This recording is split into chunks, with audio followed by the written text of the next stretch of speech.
new coils in. I got one side in. I got to still put the other side, but I also put another ground on the alternator to the chassis.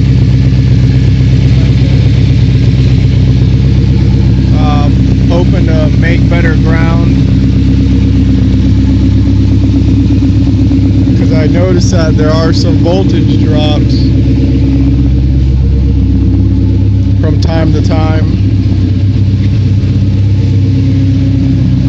I figured I'd start it up since I haven't started it in a while. I got the new dual springs already in there. That's all set up. So blow off valve, wastegate, ready to go. I just got to fix that little leak there. I think it's the O-ring in that AN fitting. And I also added a check valve to the fuel system, one-way check valve going in from the pumps into the fuel rails to make sure I keep that pressure even whenever I shut the car down. I think that's it for that. We've been doing some work on the Nova.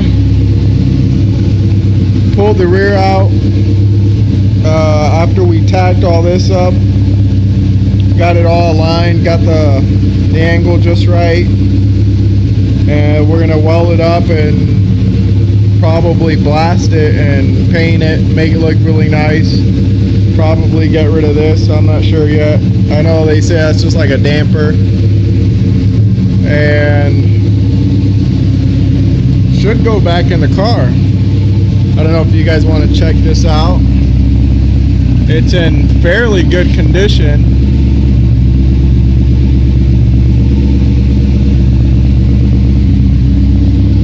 And we're thinking about using it as is,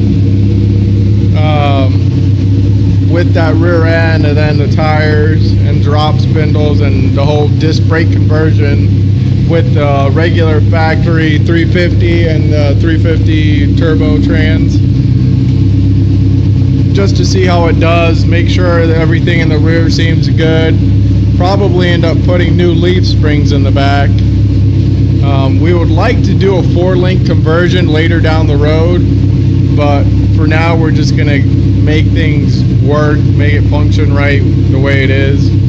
Possibly do some coilovers on the front to drop it a little bit further, or even maybe just some springs. We don't know yet, it's still up in the air. The motor's still sitting there.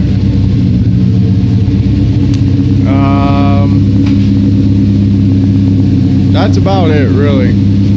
I don't got much more, but figured I'd let you guys know.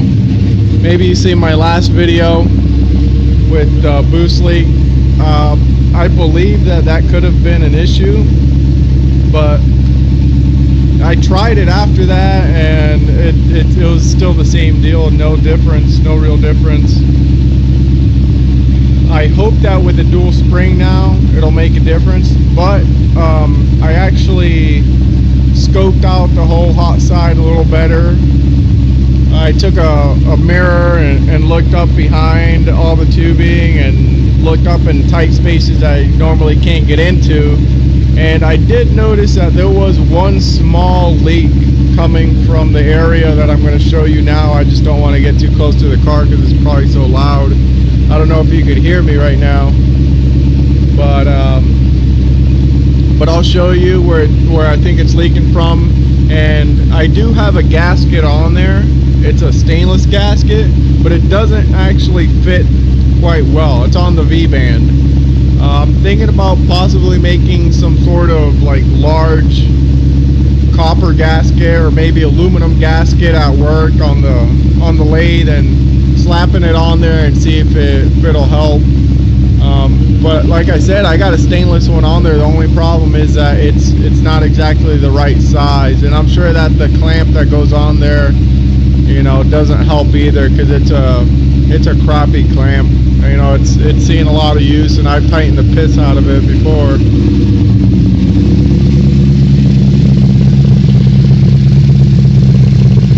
It's leaking right out of there.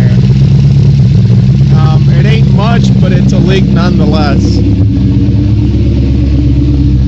Not too bad, but it's something, you know. So just to make sure everything's really nice and tightly sealed, I'll work on that.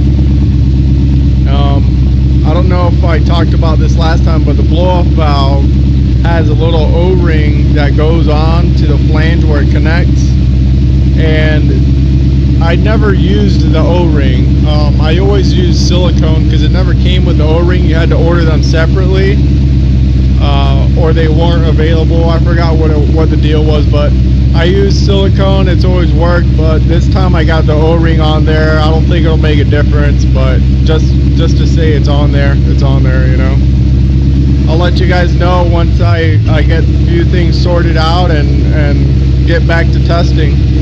All right, thanks for watching.